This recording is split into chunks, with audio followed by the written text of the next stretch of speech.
നമസ്കാരം. ഞാൻ Sukumari. Astro service online ഗ്രൂപ്പിന് വേണ്ടിയിട്ടാണ്. ഇന്നത്തെ വിഷയം ധനയോഗത്തെ പറ്റിയാണ്. അതായത് ഒരു വ്യക്തിയുടെ ജാതകത്തിലെ 2ാം ഭാവത്തിന്റെ ബലാബലം അനുസരിച്ചാണ് ധനസ്ഥിതി അറിയേണ്ടത്. ജാതകത്തിലെ 2ാം ഭാവം ബലമുള്ളതാണ് എങ്കിൽ കച്ചവടം, ഉദ്യോഗം, പൂർവിക സമ്പത്ത് മുതലായവകളാൽ സമ്പന്നനാകും. ദരിദ്ര കുടുംബത്തിൽ ജനിച്ചവനാണെങ്കിലും ധനയോഗം ഉണ്ടെങ്കിൽ സമ്പന്നനായി തീരുന്നതാണ്. ഇനി ചില ഗ്രഹസ്ഥിതികൾ പറയാം. ധനയോഗം സിദ്ധിക്കുന്ന ചില ഗ്രഹസ്ഥിതികൾ. ശനി 11ാം ഭാവത്തിലും ശുക്രൻ സ്വക്ഷേത്രത്തിലോ 5ാം ഭാവത്തിലോ നിൽക്കുകയും ചെയ്താൽ ജാതകൻ സമ്പന്നനാകും. ശനി ബുധനോടുകൂടി 5ാം ഭാവത്തിലോ 7ാം ഭാവത്തിലോ 11ാം ഭാവത്തിലോ അല്ലെങ്കിൽ മകരം, കുംഭം രാശികളിലോ നിൽക്കുക, ജാതകൻ സമ്പന്നനാകും. വ്യാഴം സ്വക്ഷേത്രത്തിലും ചന്ദ്രനും കുജനും 11ാം ഭാവത്തിലും നിൽക്കുന്നതും ധനയോഗമാണ്. കന്നി, മിഥുനം ഈ രാശികളിൽ ഒന്ന് ലഗ്നമാവുകയും അവിടെ ശുക്രൻ, കുജൻ, ബുധൻ എന്നിവർ യോഗം ചെയ്യുകയും ചെയ്താലും ജാതകൻ സമ്പന്നനാകുന്നതാണ്. ഇടവം, തുലാം രാശികളിൽ ഒന്ന് ലഗ്നമാകുക, അവിടെ ശുക്രൻ, ബുധൻ, ശനി എന്നിവർ യോഗം ചെയ്യുകയോ ജാതകൻ സമ്പന്നനായി തീരും.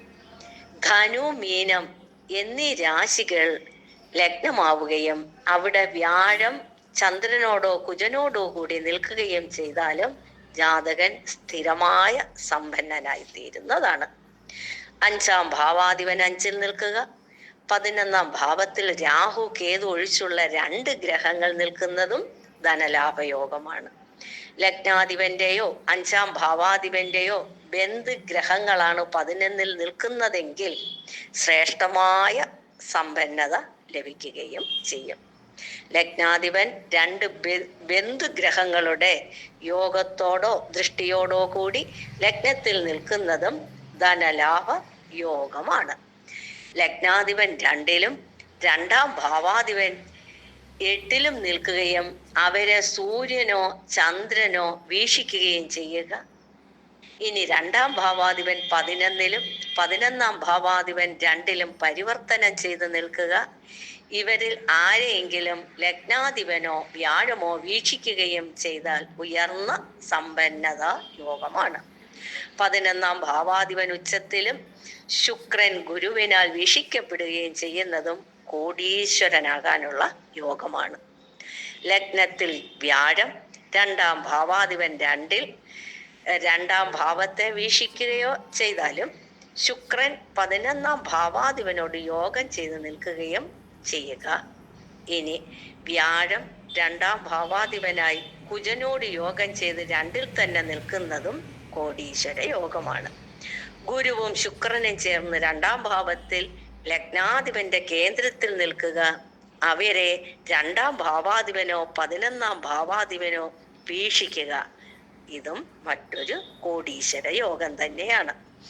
ലഗ്നാധിപൻ ലഗ്നത്തിൽ തന്നെ നിൽക്കുക, 5ാം ഭാവാധിപന്റെയോ 9ാം ഭാവാധിപന്റെയോ ദൃഷ്ടിയുണ്ടാകുക. ഇതും കോടീശ്വര യോഗം തന്നെയാണ്. ഇങ്ങനെ അനേക യോഗങ്ങൾ ധന സമ്പാദന യോഗത്തിൽ പറയപ്പെടുന്നുണ്ട്. ഇനിയും ധാരാളം യോഗങ്ങളുണ്ട്. പ്രധാനപ്പെട്ട കുറച്ച് യോഗങ്ങളാണ് ഈ പറഞ്ഞത്. നന്ദി, നമസ്കാരം.